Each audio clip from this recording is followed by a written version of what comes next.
Son las 9:05 de la mañana, bienvenidos y bienvenidas a esta segunda hora de Crisis en el Aire. Estamos tratando de establecer conexión con Marco Teruggi, que está en un lugar del mundo que no es este.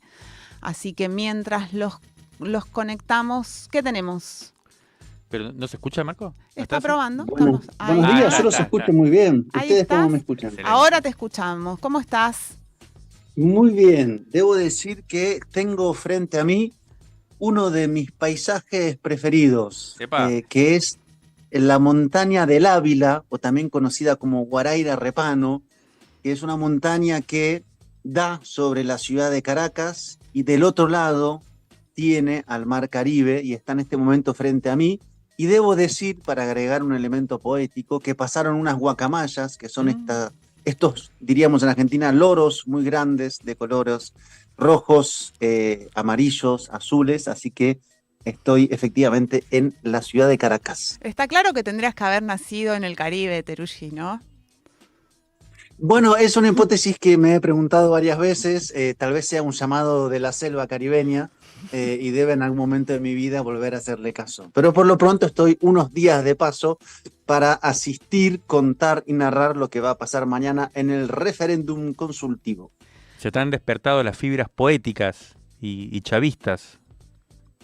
Bueno, sería difícil que no pasara, efectivamente, tomando en cuenta dónde estoy y tomando en cuenta que ayer fue el acto de cierre de esta campaña que llegó a su fin y que va a llevar a los venezolanos y las venezolanas a votar este domingo en el referéndum sobre lo que se conoce como el territorio en disputa de El Esequibo. No sé si recordarán que habíamos conversado sobre el tema de Guyana, el conflicto. Si quieren podemos reactualizar un poquito o por dónde les parece que entremos al asunto. Reactualicemos un poquito por si alguien no nos estaba escuchando la vez anterior. Bueno, perfecto. Voy a hacer una síntesis apretada en 3 o 4 minutos de 2 siglos de historia, porque el asunto comienza en el siglo XIX, cuando el entonces reino de Gran Bretaña tomó un territorio que era parte de Venezuela, porque así lo había delimitado el mapa de la antigua Capitanía de Venezuela. Cuando se conforma el Estado, se toma aquel mapa que venía de la Capitanía. Reino Unido avanzó sobre ese territorio, que luego pasó a ser una colonia británica, conocida como la Guayana, hasta que en 1966 se creó la República Cooperativa de Guyana. Entonces, desde entonces hay una disputa respecto a si ese territorio le pertenece entonces a la colonia inglesa o luego a Guyana o a Venezuela. Y hay un laudo arbitral, o sea, una decisión arbitral del 1899 que dice que le pertenece a Guyana, pero que Venezuela no reconoce como tal, y un acuerdo firmado en 1966 donde se dice que aquella resolución es irrita, por lo tanto no válida, y que eso sigue entonces abierto, no está claro de quién es, ya que ambas partes reclaman lo suyo.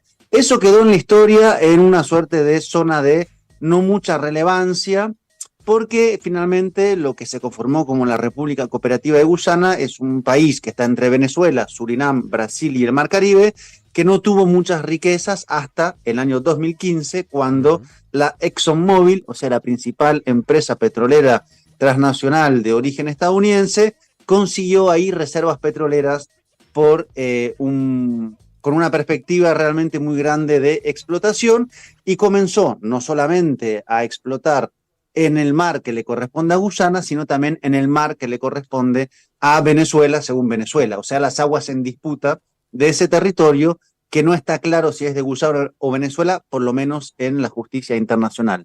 Y fue ahí, cierro con esto, que Guyana acudió a la Corte Internacional de Justicia para que el órgano que depende de Naciones Unidas diga si efectivamente ese territorio es de Guyana o no lo es, en cuyo caso quedaría la disputa abierta. Bueno, en esa situación, Venezuela, el gobierno, las diferentes instituciones optaron por, dentro de la evolución del conflicto, convocar a un referéndum para que este domingo la población venezolana diga sí o no a 5 preguntas que versan sobre el territorio en disputa. La más evidente, si es que efectivamente se reconoce que ese territorio es venezolano y no de Guyana. Otra, por ejemplo, que es no reconocer la jurisdicción de la Corte Internacional de Justicia, que Venezuela no la reconoce. Y la última, cierro con esto, que es la que ha generado más escozor en muchos análisis es si el pueblo venezolano está de acuerdo en que en ese territorio en disputa se cree una nueva provincia venezolana y se empiece a cedular a la gente. ¿Qué quiere decir? Voy a argentinizar esto como si fuera Malvinas, ya que de hecho tiene mucha relación, como si en el referéndum se preguntara en Argentina, ¿usted está de acuerdo con crear la provincia de Malvinas e ir a cedular a quienes viven ahí? Bueno, esa es la última pregunta, que es la que ha generado más ruido. No sé si me hice entender de forma clara porque fue mucha información, pero así está, a término sintetizado, planteado el asunto. Sí, me parece que se entiende, como decís, es un conflicto internacional raro. Es un plebiscito sobre todo para movilizar evidentemente a la población venezolana, ¿no? En el marco de una causa nacional.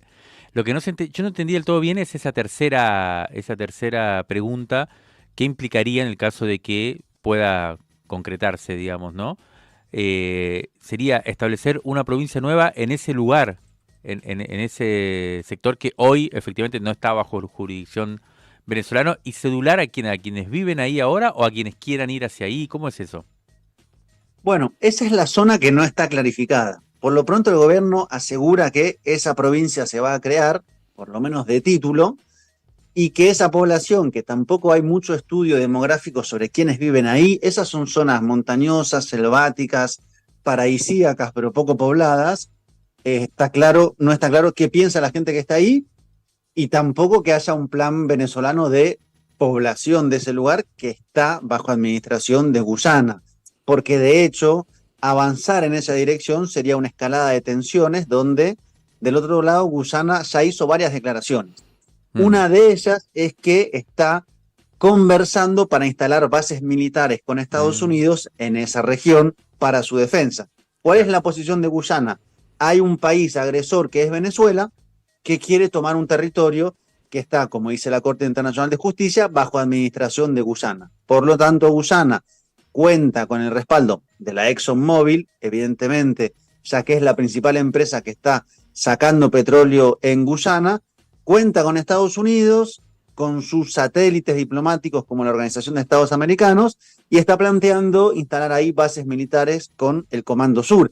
Así que hay una tónica que de a poco va deslizándose hacia zonas de una diplomacia militarizada. Podríamos categorizarlo de esta manera, donde Guyana se presenta como víctima, pero cuenta a su favor con el respaldo de los actores más importantes en términos de poder real, mientras que Venezuela lo que está planteando es, acá hay una conspiración articulada internacionalmente para quedarse con ese territorio y además explotar en aguas que son en disputa, y denuncia a Venezuela, incluso metiendo una pequeña cuña en aguas que son ya directamente venezolanas, ¿no? Entonces hay esa tensión muy fuerte. Así que no está claro qué va a pasar el día de después, si efectivamente hay un plan de cedulación, si efectivamente se quiere, digamos, ir hacia un paso más allá. Es la zona que no está esclarecida. Me parece que el gobierno venezolano juega con esa zona gris, y es un referéndum que es consultivo, que no es menor. No es vinculante, es consultivo, por lo tanto el gobierno puede después trabajarlo de diferentes maneras. Marco, me parece una pregunta importante sería qué papel juega Brasil, ¿no?, en esta disputa. Es una muy interesante pregunta que se hacen casi todas las partes respecto a la evolución del conflicto. ¿Por qué? Bueno, efectivamente porque Brasil tiene frontera con Guyana, por lo tanto es un actor interesado, y porque hay varios informes y declaraciones del Ministerio de Defensa de Brasil que han hecho un desplazamiento de militares hacia la región. Según algunos analistas, eso ya estaba contemplado. Según otra forma de presentar el caso, es parte de esta tensión que se está generando. Medios de Brasil como Globo contaron que la semana pasada estuvo el enviado especial brasilero Celso Amorín en Caracas para conversar sobre esto que está pasando, en un conflicto donde Venezuela no cuenta hasta el momento con aliados claros en la defensa de su reclamo de soberanía sobre Guyana. Aliados claros que podrían ser Brasil, pero que por lo menos públicamente la diplomacia brasilera está siendo muy cauta. Y en el caso de Cuba, Cuba tiene un histórico acuerdo desde los años 80 con Guyana, donde le reconocía a Guyana su legitimidad sobre la demanda del territorio. Claro, en ese momento en Venezuela gobernaba la Cuarta República, y Guyana era la República Cooperativa de Guyana, cuyo nombre indica que efectivamente nació con un, digamos, un rasgo más bien de izquierda. Entonces hay ese acuerdo histórico y tampoco Cuba ha salido a hacer una declaración muy clara. Creo que son muestras de cautela y, digamos, de una, por ahora, decisión de no meterse en esta agenda. Y se ve, por lo menos públicamente me estoy refiriendo, no sé, tras bambalinas y pasillos diplomáticos, una posición venezolana que está en un grado, por lo menos, de poco apoyo diplomático, en un conflicto que no es, ahora sí, como en el caso de Malvinas, contra el Reino Unido directamente, sino que es contra un país vecino, claro, que es parte de la UNASUR, que es un estado asociado al Mercosur, que es más pequeño y que por lo tanto plantea, digamos, un conflicto intrarregional. Ahora bien, como decía Cristina Fernández de Kirchner, retomando aquel dicho, hay que pegarle al chancho para que aparezca el dueño del chancho. En este caso, el conflicto con Guyana hace que emerja la ExxonMobil y hace que emerja, evidentemente, Estados Unidos. Marco, ¿y vos qué explicación le encontrás entonces a esta jugada política del gobierno venezolano y en todo caso cómo lo estás viendo allá y cómo percibiste ayer el acto de cierre que comentabas? ¿Qué está en juego más, si uno podría decir, para la política interna? Bueno, yo diría varios elementos. Por un lado, me da la impresión, y creo que es una impresión que es compartida por varios, de que la Corte Internacional de Justicia va a terminar fallando a favor de Guyana, lo cual, digamos, más que abordar las razones y papeles sobre el conflicto, implica una valoración sobre, en este caso, un instrumento internacional como la Corte Internacional de Justicia, donde se sabe hay mucha incidencia de las grandes transnacionales, de los gobiernos occidentales, que en este caso están contra Venezuela, ¿no? Entonces, Venezuela plantea que no va a reconocer esa sentencia, y pareciera que con el referéndum busca justamente construir legitimidad, construir un apoyo popular que sea no chavista, sino suprapartidario. Es decir, que la causa en torno a la defensa de la Guyana Esequiba sea una causa nacional. Y de hecho está movilizando una narrativa nacionalista y algunos partidos de oposición y dirigentes como Capriles Radonsky, digo porque es conocido en Argentina, están llamando a votar por el referéndum. Entonces el gobierno logró deslizar y salirse de la zona de chavismo defiende el Esequibo a es una causa nacional. Y de hecho hay una oposición que va a llamar a votar y otra que no llama a votar, como María Corina Machado. Así que ahí hay un primer, digamos, nivel que habrá que ver el domingo justamente cuánta gente vota. Cuanta más gente vota, más legitimidad hay, cuanto menos, menor legitimidad en un país donde desde el año 2018 la participación cayó abajo del 50%. Así que habrá que ver cómo es eso. Después hay elementos internos, ¿no? Domésticos. El 22 de octubre fue la elección primaria de una parte de la oposición en Venezuela, donde de hecho ganó María Corina Machado, y esto, digamos, el referéndum permitió eclipsar absolutamente esa primaria y que todo gire alrededor del debate sobre el Esequibo. Hay, digamos, esta clave realmente muy nacionalista y hay una movilización, hay muchas franelas, remeras, como franelas se dice en Venezuela, de Guyana Esequiba, del territorio del mapa completo, murales, hay todo un despliegue en ese sentido, que habrá que ver cuánto logran convocar a la gente en un contexto donde también hay un cansancio político desde hace un tiempo instalado en el país. Y conecto esto con lo que pasó en Argentina para cerrar.